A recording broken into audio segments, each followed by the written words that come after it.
تو انور اقبال صاحب، یہاں پر جو بات امریکی صدر کی جانب سے کی گئی تھی کہ جی کمانڈو آپریشن کے اوپر بھی غور کیا جا سکتا ہے، یا پھر جو ہے وہ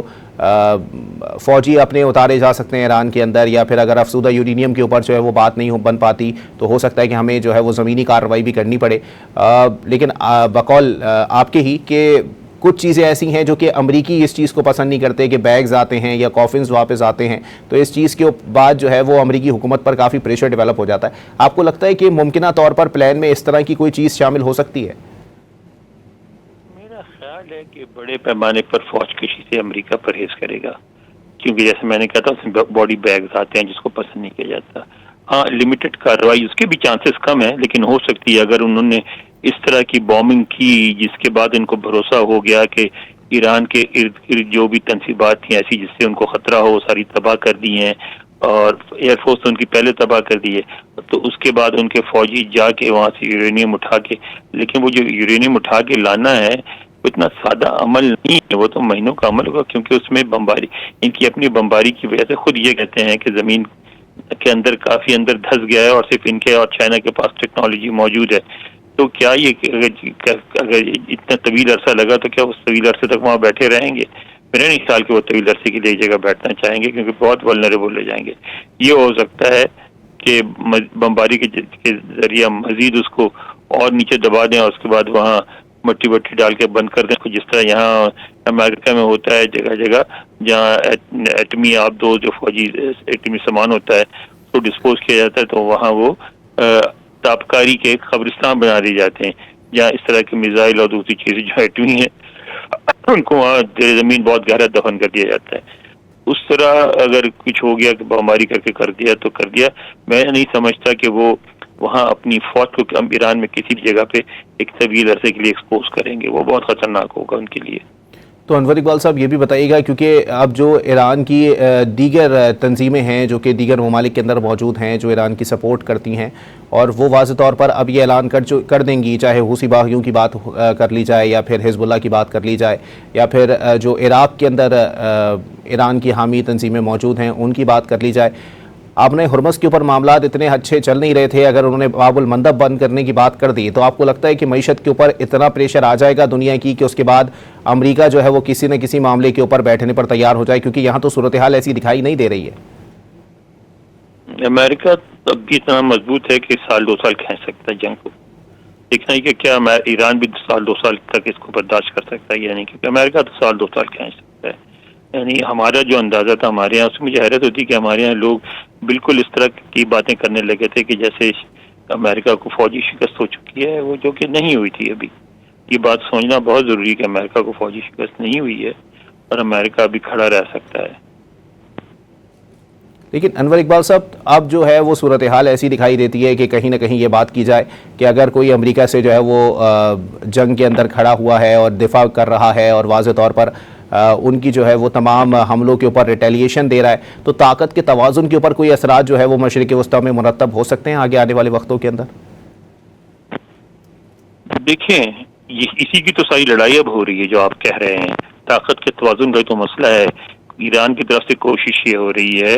کہ ایک ایسی صورتحال کریٹ کر دیا جائے جس میں وہاں کے جو عرب ممالک ہیں وہ اس بات کو سمجھ سکیں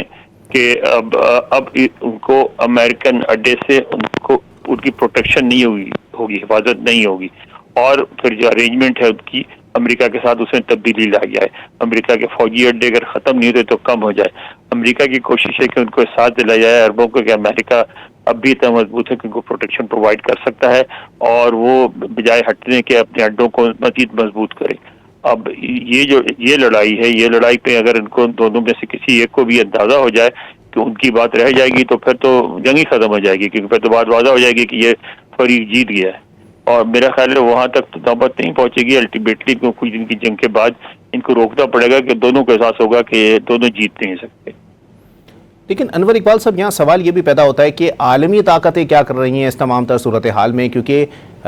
یہ بات ہماری پہلے بھی ہو چکی ہے کہ امریکہ کو اگر جو ہے وہ کہیں معاملات یا پھر اپنی تجاویز لینی ہوتی ہیں تو ایران کے بعد جو ہے وہ چائنا جو ہے وہ آگے آتا ہے یا رشیا آگے آتا ہے، کیونکہ وہ عالمی قوتیں ہیں، ان سے محاذرائی خود امریکہ بھی نہیں چاہتا اور وہ قوتیں بھی امریکہ سے محاذرائی نہیں چاہتی. ان کا کردار کتنا بھی مؤثر ثابت ہو سکتا ہے اس تمام تر صورتحال کے اندر، کیونکہ معاملات جو ہیں وہ شاید مشرق وسطیٰ کے جو اتحادی ہیں ان کے ہاتھوں سے نکلتے ہوئے دکھائی دے رہے ہیں. دیکھیں کوشش تو کرے گا چائنا بھی، رشیا بھی کوشش کرے گا، لیکن امریکہ بھی ان کی بات ایک حد تک مانتا ہے نا. وہ اب مجبور نہیں کر سکتے امریکہ کو جس طرح ہم سمجھتے کہ وہ کر سکتے ہیں. چائنا پریشر ڈال سکتا ہے بین الاقوامی فورم پہ، اقوام متحدہ میں ادھر ادھر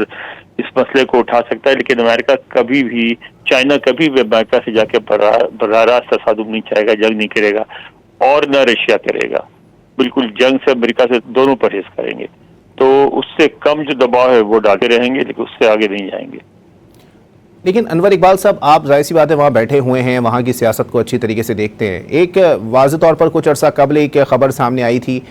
کہ صدر ڈونلڈ ٹرمپ جو ہیں وہ یہ سوچتے ہیں کہ اگر ایران کے ساتھ جو ہے وہ اس کے اثاثے بحال کر دیے جائیں یا اپنا ہرمز کے اوپر جو ہے وہ کوئی معاملہ کر لیا جائے تو یہ ان کے لیے سیاسی طور پر کافی مضر ثابت ہوگا. اب یہاں پر دو باتیں پیدا ہوتی ہیں کہ کیا جنگ اور بمباری یہ جو ہے وہ سیاسی طور پر مضر ثابت ہو سکتی ہے، یا پھر کسی معاہدے پر بیٹھ جانا یا اثاثے جو ہے وہ بحال کر دینا، کیونکہ یہ دونوں چیزیں الگ رخ کی طرف اشارہ کر رہی ہیں. ہاں یہ پھر بہت ٹریکی کوشچن ہے. دیکھیں میں سمجھتا ہوں کہ دونوں آپشنز اپنی جگہ ویلڈ ہیں، لیکن اس وقت لگتا ہے کہ امریکہ کی حد تک از کم امریکہ نے یہ طے کر لیا ہے کہ ایک دفعہ پھر محدود پیمانے پر، بڑے پیمانے پہ نہیں،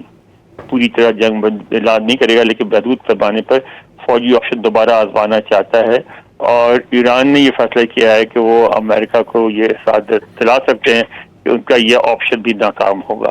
تو جب تک یہ بات واضح نہ ہو جائے کہ ان میں سے دونوں میں سے کس کی بات صحیح ہے، اس وقت تک یہ تصادم چلتا رہے گا. لیکن انور اقبال صاحب، یہاں پر امریکی تھنک ٹینکس کا کردار پھر کتنا جو ہے وہ مؤثر ثابت ہو سکتا ہے؟ وہ کیا سوچتے ہیں یا وہ کیا اس تمام تر صورتحال کے اوپر نظر رکھے ہوئے ہیں کہ آیا کس چیز کو جو ہے، کیونکہ جہاں تک میں نے امریکی عوام کو دیکھا ہے وہ کسی بھی طور پر جنگ کے حامی ہوتے نہیں ہیں، وہ جنگ پسند نہیں کرتے، وہ ان تمام تر چیزوں سے دور رہنا چاہتے ہیں، وہ امن چاہتے ہیں. یہی صورتحال جو ہے وہ دیگر ممالک کے عوام کی بھی ہوتی ہے ماں سوائے ایک کے. اب صورتحال یہ جو دکھائی دے رہی ہے، اس کے تناظر میں کیا کہا جا سکتا ہے کہ جی سپورٹ جو ہے وہ عوام کی طرف سے ہوگا یا پھر ایک دباؤ جو ہے وہ بنایا جائے گا؟ کیونکہ اس سے پہلے بھی جب جنگ جاری تھی تو آپ کی اور میری دونوں کی نظر میں تھا کہ 80 ملین کے قریب لوگ جو ہے وہ سڑکوں پر آ گئے تھے اور انہوں نے پروٹیسٹ کیا تھا اور کہا تھا کہ جنگ کو بند کیا جائے. یہ تو ایک ناپسندیدگی کا اظہار کیا گیا تھا عوام کی جانب سے. دیکھیں یہی تو ساری بات ہے، یعنی جو عوام کا ریئیکشن کیا ہوگا، اور اس میں تھنک ٹینک کے بیانات ایک حد تک ان سے اندازہ ہوتا ہے آپ کو، لیکن اتنے ایکوریٹ نہیں ہوتے، کیونکہ وہ تو پھر جن لوگوں کا سروے کر سکتے ہیں انہی سے بات چیت کر کے سروے کرتے ہیں نا. اور مگر صدر ٹرمپ کو ایک ایڈوانٹیج حاصل ہے کہ ان کے سپورٹرز میں بہت سارے ایسے لوگ شامل ہیں جو کہ اس طرح کی کسی سروے میں شریک نہیں ہوتے، دیہاتوں میں رہتے ہیں، کھیتی باڑی کرتے ہیں، بہت سارے ایسے جنہوں نے ہائی اسکول بھی نہیں کیا ہوتا. کہا جاتا ہے کہ امریکہ میں جو ایک دفعہ یونیورسٹی میں پڑھ لے وہ ریپبلکن پارٹی کو سپورٹ نہیں کرتا. تو اس لیے یہ بات جو ہے نا سروے سے اتنی زیادہ واضح نہیں ہوتی. اب دیکھیے البتہ تھنک ٹینکس کی رپورٹس میں پڑھتا رہتا ہوں، آج بھی پڑھ رہا تھا، اس میں مثلا جو دائیں بازو کے تھنک ٹینکس ہیں وہ یہ کہتے ہیں کہ اب ہمیں وقت آ گیا ہے کہ ہمیں ایران کو جو ہے ملٹریلی یعنی فوجی شکست دی جائے، اور ہمیں گھبرانا نہیں چاہیے، ہمیں پوری قوت کے ساتھ کارروائی کی طرف جانا چاہیے. جو لبرل یا ڈیموکریٹک جو ہیں تھنک ٹینکس وہ کہتے ہیں کہ ہماری جنگ تھی نہیں، ہم نے غلطی کی، ہم نے غلط شروع کیا. یہ جو ان کے چک شومر ہیں ڈیموکریٹک پارٹی کے، وہ جو لیڈر ہیں ان کے اپوزیشن سینٹ میں، انہوں نے بھی یہی کہا کہ ہمیں تو تحفہ ٹرمپ نے دیا، ہماری جنگ نہیں تھی. تو ایسے جو لوگ ہیں وہ پھر جنگ بندی کی حمایت کرتے ہیں.